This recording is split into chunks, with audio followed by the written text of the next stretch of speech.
Quando você vê outra pessoa sendo superficial e negligente no dever, você deixa de apontar isso para ela com medo de ofendê-la?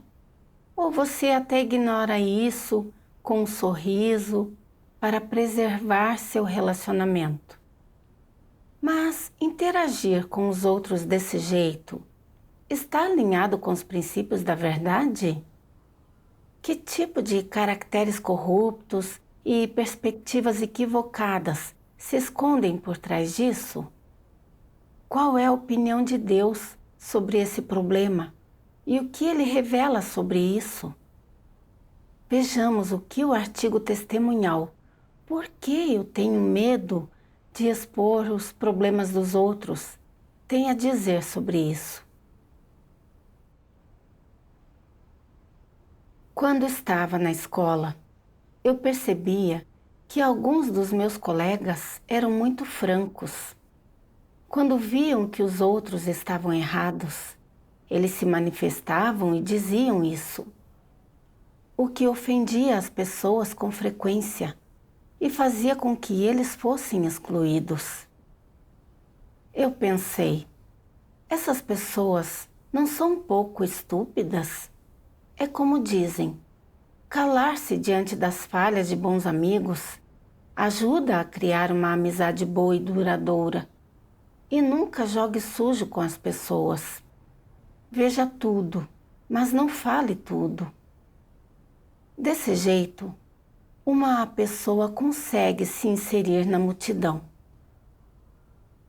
Se você for direto demais, mesmo que sua intenção seja boa, as pessoas reagirão negativamente e rejeitarão você. Como poderá fazer amizades desse jeito? Por isso, eu nunca apontava os problemas dos outros diretamente quando interagia com eles. Todos os meus colegas gostavam de mim e eram meus amigos. Diziam que eu era legal e que era fácil conviver comigo. E eu achava que tinha uma humanidade boa. Quando comecei a crer em Deus, eu continuei interagindo assim também com meus irmãos.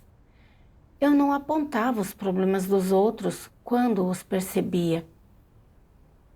Eu sempre achava que, se eu fosse direta demais, as pessoas se sentiriam incomodadas. Que achariam que elas estavam na minha mira e que eu estava tentando expor suas falhas e que isso destruiria nosso relacionamento. Foi só quando experimentei uma revelação e li a palavra de Deus que vi que meu jeito de interagir com os outros contrariava a verdade e a Deus. Foi em 2015 e eu era parceira de Leslie no trabalho de vídeos. Ela era crente havia mais tempo e era mais velha do que eu. Éramos respeitosas uma com a outra. Convivíamos bem e quase não tínhamos conflitos. Mais tarde, eu fui eleita supervisora. Uma vez, os outros relataram que Leslie estava sendo superficial, enganosa e escorregadia, e que ela estava atrasando o trabalho. Achei que seu problema era bem sério. Por isso conversei com meus parceiros de trabalho sobre ter que apontar e expor os problemas de Leslie, para que ela pudesse refletir, se conhecer, se arrepender e mudar. Meus parceiros de trabalho concordaram e perguntaram quem se comunicaria com Leslie. Fiquei calada, não queria me arriscar para resolver o problema. Pensei, se eu apontar os problemas dela, ela achará que a estou perseguindo? Como conviveríamos depois disso? Para minha surpresa, todos sugeriram que eu me comunicasse com Leslie. Eu quis fugir, mas se não apontasse os problemas dela, o trabalho da igreja continuaria sendo impactado. Assim, no fim, tive que criar coragem e ir. Levei algum tempo para me preparar mentalmente, juntando a coragem para apontar seus problemas. Fiquei recitando o que eu diria a ela do início ao fim, mas quando a vi, fiquei toda confusa. Foi como se eu estivesse sufocando e as palavras não saíam da minha boca. Por isso eu lhe perguntei com gentileza: seu estado tem sido bom recentemente? Você teve alguma dificuldade? Por que você tem sido tão lenta na produção de vídeos? Leslie respondeu que ela vinha se preocupando com seu filho por ele faltar à escola, por isso o trabalho atrasou. Pensei, ela diz que está tendo dificuldades. Se eu a expuser por ser superficial, enganosa e escorregadia, ela pensará que estou sendo dura demais e que a estou perseguindo? Se nosso relacionamento ruir, tudo ficará muito mais desconfortável entre nós. Quando pensei nisso, não apontei seus problemas. Só lhe dei algumas palavras de conforto e analisei rapidamente o estado de seu dever. Já que ela não tinha nenhum autoconhecimento real, ela continuou sendo superficial no dever e houve muitos problemas em seus vídeos. Percebi que os problemas de Leslie eram muito sérios e que ela teria que ser dispensada se não mudasse. Mais tarde, fui me comunicar com ela de novo. Achei que dessa vez eu realmente apontaria seus problemas.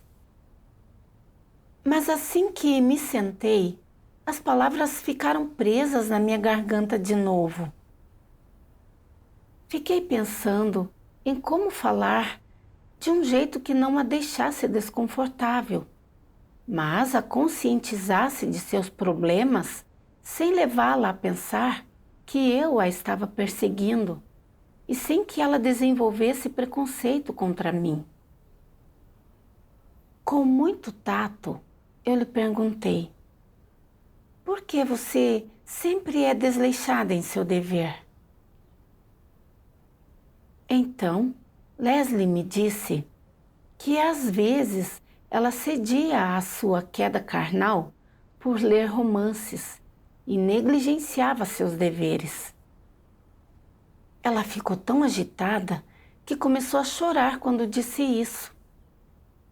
Eu pensei, ela está enfrentando tantas dificuldades. Se eu lhe disser que ela está sendo enganosa e escorregadia, ela suportará? É melhor não dizer nada. Em todo caso, ela admitiu o problema e deve melhorar agora. Assim, demonstrei compreensão por seu estado. E a encorajei a se esforçar mais em seu dever. Depois disso, ela continuou impenitente. Sua abordagem irregular foi piorando e ela acabou sendo dispensada. Eu não refleti sobre mim mesma e me esqueci do assunto. Mais tarde, li uma passagem da Palavra de Deus que me deu algum entendimento do meu estado. Deus Todo-Poderoso diz: o comportamento das pessoas e a forma como tratam os outros devem se basear nas palavras de Deus. Esse é o princípio mais básico para a conduta humana. Como as pessoas podem praticar a verdade se elas não entendem os princípios da conduta humana?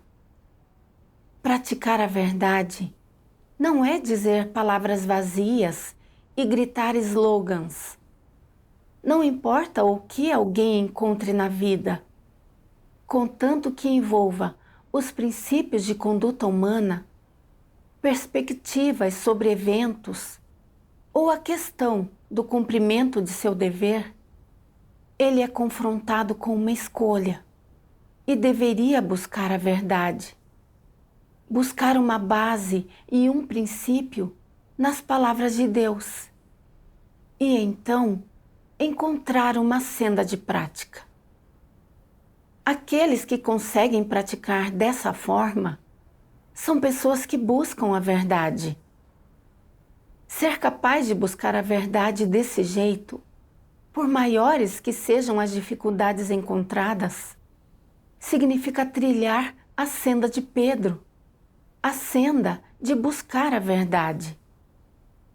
Por exemplo, qual princípio deveria ser seguido ao interagir com os outros? Talvez seu ponto de vista original seja que a harmonia é um tesouro e que a tolerância é uma excelência, que você deve manter a paz, não envergonhar os outros e não ofender ninguém, alcançando assim boas relações com os outros. Reprimido por esse ponto de vista, você ficará calado quando testemunhar os outros cometendo malfeitos ou violando os princípios. Em vez de ofender alguém, você preferirá que o trabalho da igreja sofra perdas. Você buscará manter harmonia com todos, não importa quem sejam. Só dirá coisas que agradem aos outros, pensando somente em proteger as emoções deles e não humilhá-los. Mesmo que descubra que alguém tem problemas, você exercerá tolerância. Pelas costas dele, você pode até se manifestar, mas na frente dele, você manterá a paz e preservará seu relacionamento. O que vocês acham de tal conduta? Não é a de alguém que quer agradar a todos? Isso não é um tanto escorregadio? Isso viola os princípios de conduta. Então, não é baixo agir dessa forma? Aqueles que agem dessa forma não são pessoas boas, tampouco são nobres. Não importa quanto você tenha sofrido, não importa que preço tenha pago. Se você se comportar sem princípios, você falhou e não será aprovado diante de Deus, nem será lembrado por Ele, nem agradará a Ele. As palavras de Deus me mostraram claramente que não importa o que aconteça na vida, contanto que envolva princípios de conduta ou a perspectiva sobre as coisas, eu sempre devo buscar os princípios da verdade. Até então, eu não tinha ousado apontar os problemas dos irmãos e achava que não havia nada de errado com isso. Achava que, contanto que convivêssemos bem e não brigássemos, estava tudo bem. Então li que Deus diz: não importa quanto você tenha sofrido, não importa que preço tenha pago, se você se comportar sem princípios, você falhou e não será aprovado diante de Deus, nem será lembrado por Ele, nem agradará a Ele. Essas palavras me tocaram profundamente. Podia parecer que eu não estava cometendo nenhum mal, mas eu sempre temia ofender as pessoas e nunca ousava apontar os problemas dos outros com honestidade. Mesmo que visse um problema e me irritasse por dentro, eu sorria para eles, de modo que problemas que deveriam ser resolvidos permaneciam e o trabalho da igreja sofria perdas. Deus diz que esse tipo de pessoa é maliciosa e enganosa, e que não tem princípios em sua conduta. Refleti sobre como eu tinha lidado com o incidente com Leslie.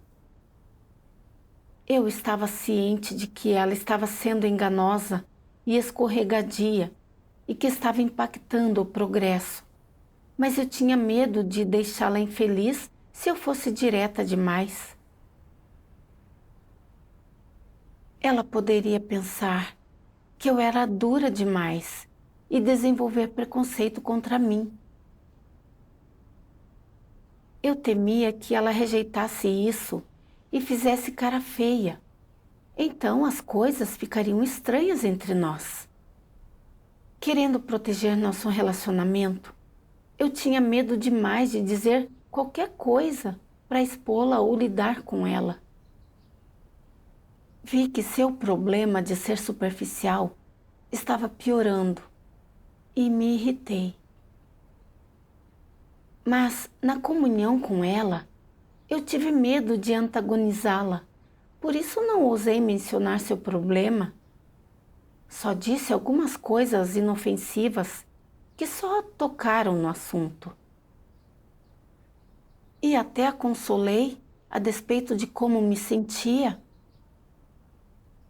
Como supervisora, não expor nem resolver os problemas que eu encontrava significava que eu estava sendo irresponsável e seriamente negligente.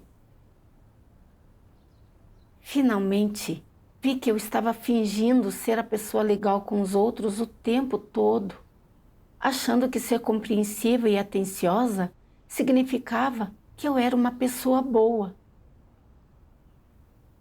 Foi só quando os fatos foram revelados que eu mudei totalmente como eu via a mim mesma. Eu percebi o problema de Leslie, mas não o apontei nem a ajudei. Como resultado, ela não viu a essência nem as consequências de seu problema. Sua vida sofreu e o trabalho da igreja atrasou. Eu tinha sido tão egoísta e enganosa. Como eu podia dizer que eu tinha humanidade boa? Mais tarde, numa reunião, li como a palavra de Deus disseca: nunca jogue sujo com as pessoas. E calar-se diante das falhas de bons amigos ajuda a criar uma amizade boa e duradoura. Então eu soube que eu não estava disposta a apontar os problemas dos outros porque eu tinha sido influenciada por essas ideias. Deus Todo-Poderoso diz: existe uma doutrina nas filosofias de vida que diz: calar diante das falhas de bons amigos ajuda a criar uma amizade boa e duradoura. Significa que, a fim de preservar um relacionamento amigável, é preciso calar-se sobre os problemas dos amigos, mesmo que sejam vistos claramente. Que se deve defender os princípios de não esfregar coisas na cara do outro ou expor seus defeitos. Eles devem enganar um ao outro, esconder-se um do outro, empenhar-se em intrigas um com o outro. E embora saibam com clareza cristalina que tipo de pessoa o outro é, eles não o dizem diretamente, mas empregam métodos astutos para preservar seus relacionamentos amigáveis. Por que alguém desejaria preservar tais relacionamentos? Trata-se de não querer fazer inimigos nesta sociedade, dentro do grupo, o que significaria sujeitar-se com frequência a situações perigosas. Visto que você sabe que alguém se tornará seu inimigo e o prejudicará após você ter exposto os defeitos dele ou o magoado, e como você não quer colocar-se em tal posição, você emprega a doutrina das filosofias de vida que diz: Nunca jogue sujo com as pessoas e nunca exponha os defeitos delas.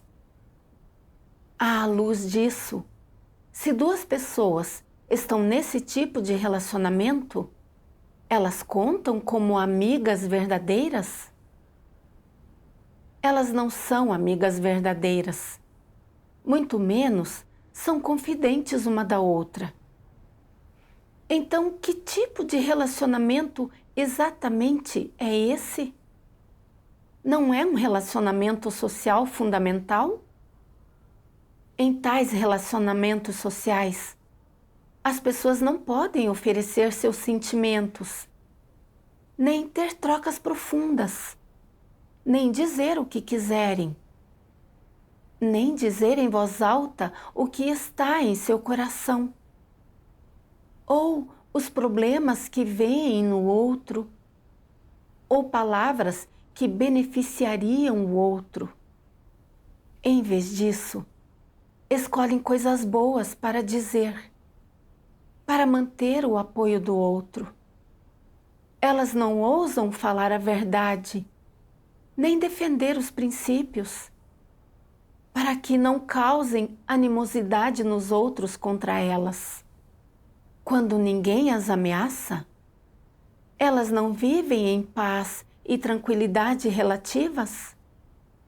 Não é esse o objetivo das pessoas ao promoverem a frase "nunca jogue sujo com as pessoas e nunca exponha os defeitos delas"?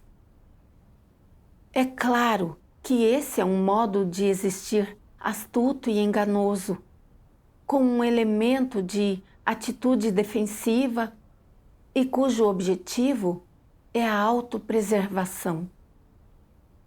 Pessoas que vivem assim não têm confidentes nem amigos próximos a quem possam dizer qualquer coisa.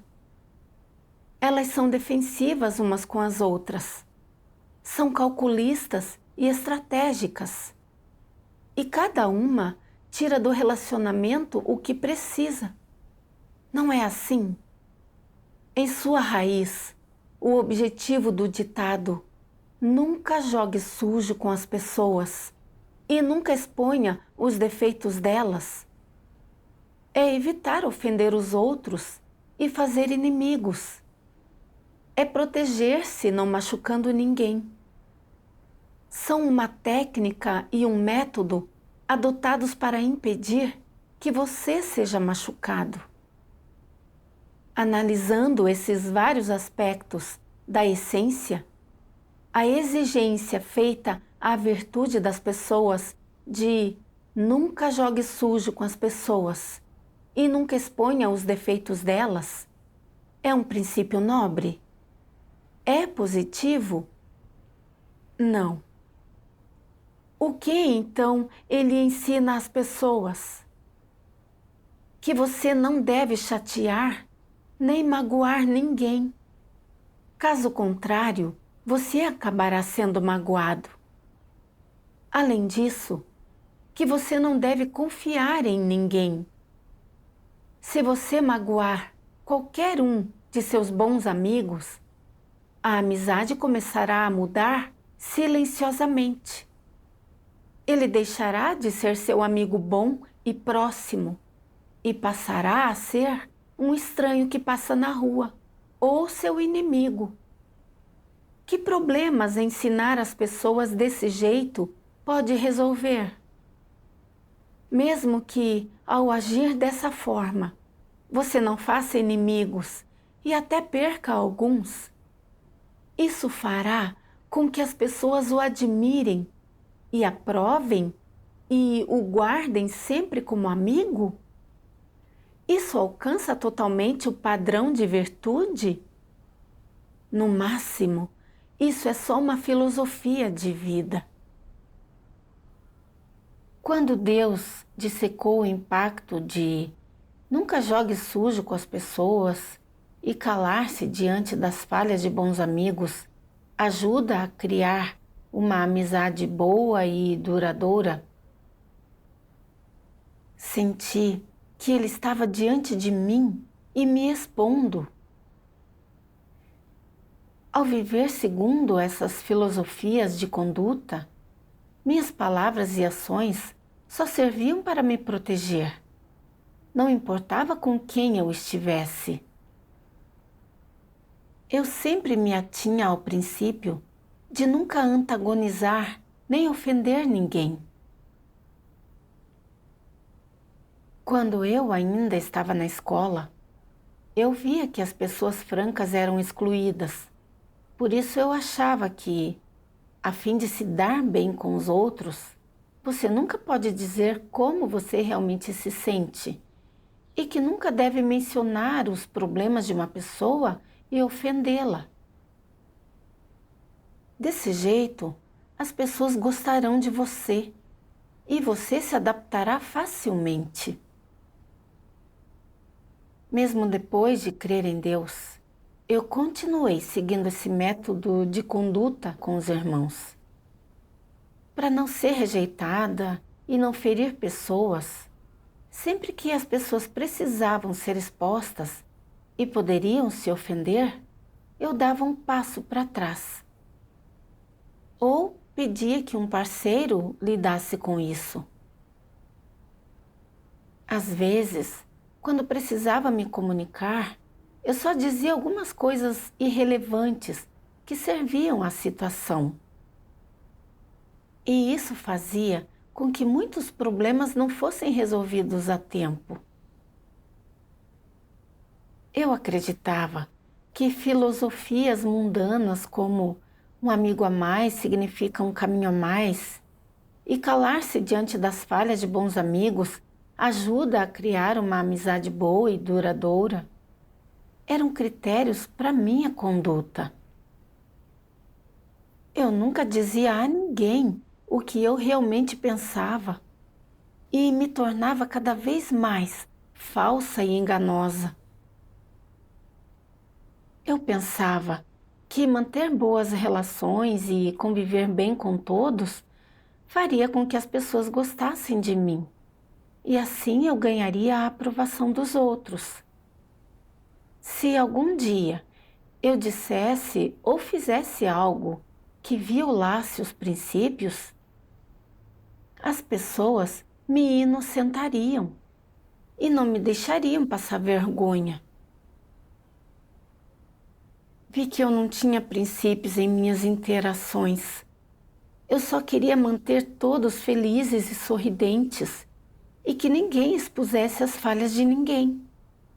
Assim, eu nunca passaria vergonha e conseguiria manter meu status e imagem.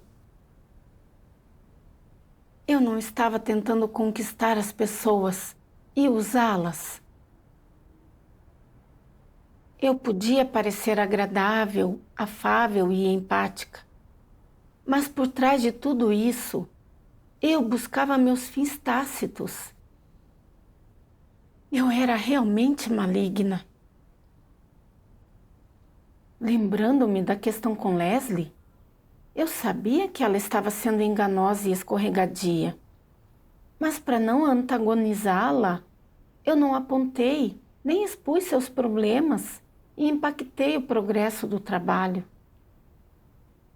Eu não só a prejudiquei ao interagir desse jeito, eu também atrasei o trabalho da igreja. Deus sempre comunicou que devemos ver pessoas e coisas, comportar-nos e agir de acordo com as palavras de Deus, tendo a verdade como nosso critério. Mas no dia a dia, eu vivia segundo filosofias satânicas. Sempre constrangida em minha fala e ações, eu não era capaz de me comunicar, nem de ajudar os outros normalmente. Muito menos era capaz de cumprir as responsabilidades de uma líder. Eu não considerava como falar de um jeito que edificasse os outros, ou como proteger o trabalho da igreja. Eu ficava olhando enquanto o trabalho da igreja era prejudicado e fingia ser a pessoa legal a despeito dos meus sentimentos. eu sacrificava os interesses da igreja em prol dos meus interesses. Eu era falsa demais e carecia de humanidade. Se continuasse assim, eu seria odiada e detestada por Deus, e desdenhada e rejeitada pelos outros. Eu orei a Deus. Ó Deus, vejo que o trabalho da igreja está sendo prejudicado, mas sempre finjo ser a pessoa legal.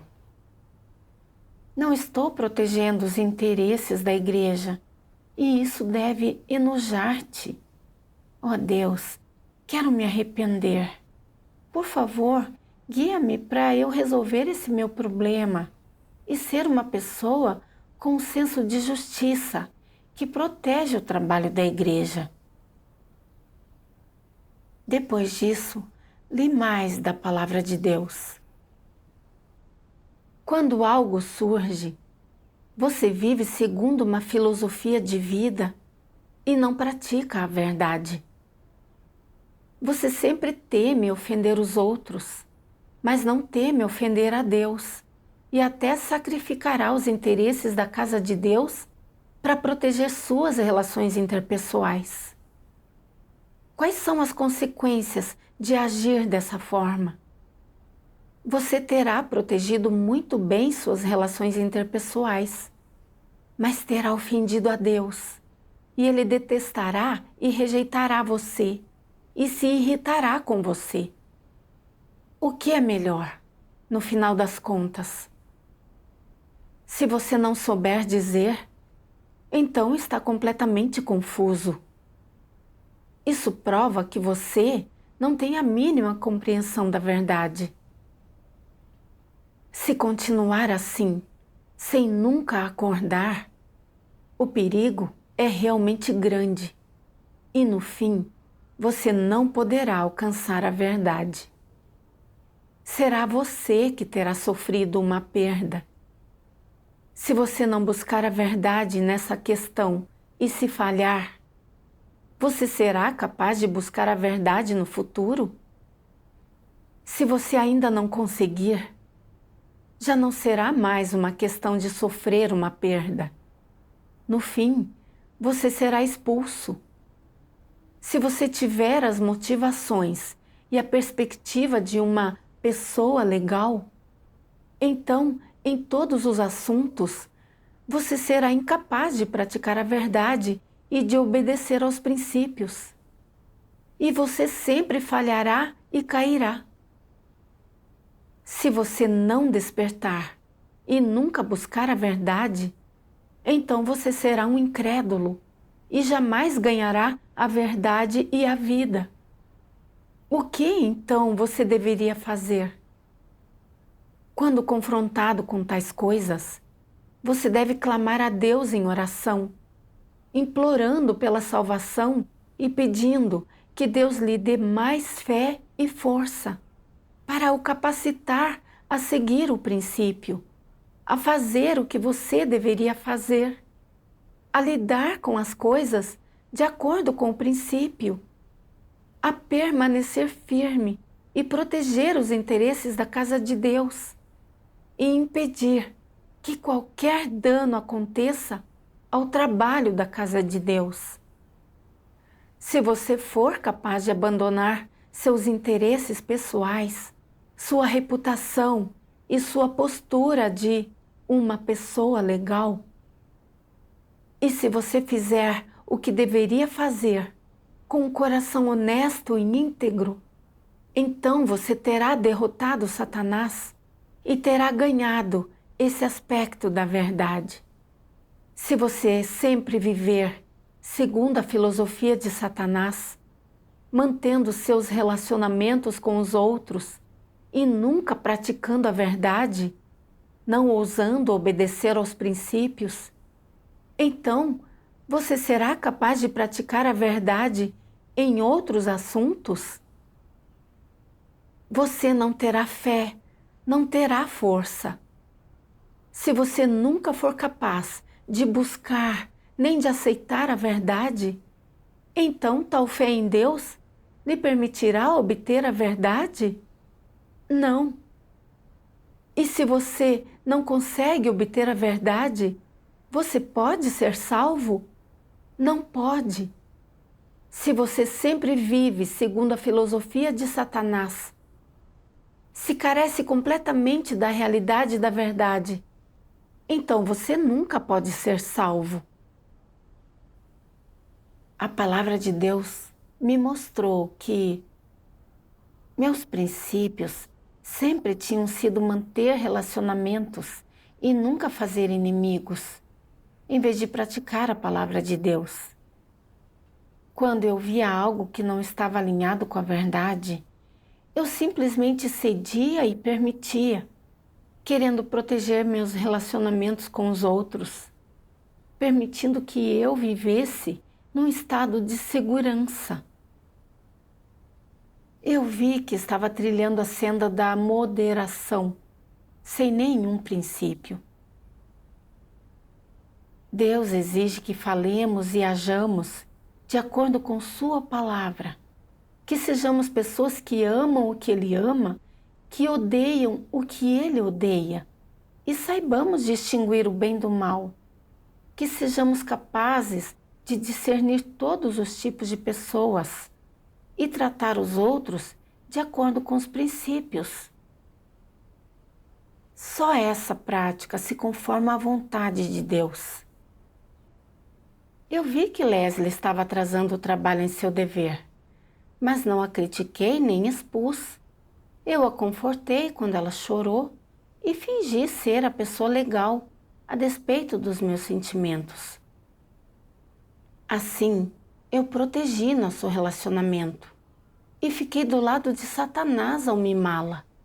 Eu fui tão tola. Antes eu não achava que esse tipo de conduta era um problema grande. Foi só quando os fatos foram revelados que vi que viver segundo essas filosofias de conduta não era a senda correta. Eu era supervisora, mas sempre temia ofender as pessoas e não tinha senso de justiça. Eu não ousava apontar os problemas que descobria, nem me comunicava para resolvê-los, fazendo que problemas aparecessem repetidas vezes. Isso não era fazer trabalho real, era resistir a Deus. Mais tarde, encontrei uma senda de prática na palavra de Deus. Se você quer estabelecer um relacionamento normal com Deus, seu coração precisa estar voltado para Ele. Tendo isso como fundamento, você, então, terá relacionamentos normais com outras pessoas também. Se você não tiver um relacionamento normal com Deus, então não importa o que faça para manter seus relacionamentos com outras pessoas e quanto se empenhe no trabalho ou quanta energia invista. Tudo isso pertencerá a uma filosofia humana para viver. Você estará protegendo sua posição entre as pessoas e alcançando seus elogios por meio de perspectivas e filosofias humanas, em vez de estabelecer relacionamentos interpessoais normais de acordo com a palavra de Deus. Se você não se concentrar nos seus relacionamentos com as pessoas e, em vez disso, mantiver um relacionamento normal com Deus, se estiver disposto a entregar o coração a Ele e aprender a lhe obedecer, então, naturalmente, seus relacionamentos interpessoais se tornarão normais. Esses relacionamentos, então, não serão construídos na carne, mas no fundamento do amor de Deus. Você quase não terá interações carnais com outras pessoas, mas, no nível espiritual, haverá comunhão, amor, conforto e provisão mútuos entre vocês. Tudo isso é feito sobre o fundamento de um desejo de satisfazer a Deus. Esses relacionamentos não são mantidos por meio de filosofias humanas para viver. Eles são formados naturalmente quando se carregam fardo por Deus. Eles não requerem nenhum esforço humano artificial de sua parte. Você só precisa praticar de acordo com os princípios das palavras de Deus. A palavra de Deus me mostrou que relações interpessoais normais não são mantidas por meio de filosofias mundanas. Elas são estabelecidas no fundamento da prática de sua palavra. Quando coisas acontecem, devemos praticar a verdade, agir de acordo com os princípios, proteger o trabalho da igreja e assumir um fardo pela vida dos irmãos. Esse é o único jeito de ter relações interpessoais normais. Lembrei-me de alguns testemunhos experienciais dos irmãos. Quando percebiam problemas dos outros, eles eram capazes de apontá-los e de ajudar de acordo com a palavra de Deus. Embora as pessoas passassem vergonha, às vezes, se elas buscavam a verdade, elas podiam usar essa comunhão e crítica para descobrir suas falhas, conhecer seus caracteres corruptos, corrigir seus estados incorretos, progredir em sua vida e obter resultados cada vez melhores em seus deveres. Isso é ser realmente amoroso e útil. Mas quanto àqueles que não buscam a verdade, eles são desnudados por crítica e tratamento. Eles estão fartos da verdade. E quando são podados e tratados, eles inventam desculpas e resistem, sem nenhuma aceitação. Esse tipo de pessoa não é um irmão verdadeiro e deveria ser rejeitado e excluído. Quando percebi isso, eu senti ainda mais que só a palavra de Deus é o critério para nossas ações e conduta, que devemos tratar os outros de acordo com a palavra de Deus. Esse é o jeito certo de se comportar e está alinhado com os padrões para uma humanidade normal. Mais tarde, descobri que uma irmã estava sendo arrogante, presunçosa e que não aceitava sugestões.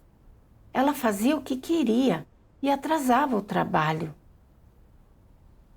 Eu tinha que me comunicar com ela e apontar seus problemas, para que ela pudesse refletir e conhecer a si mesma.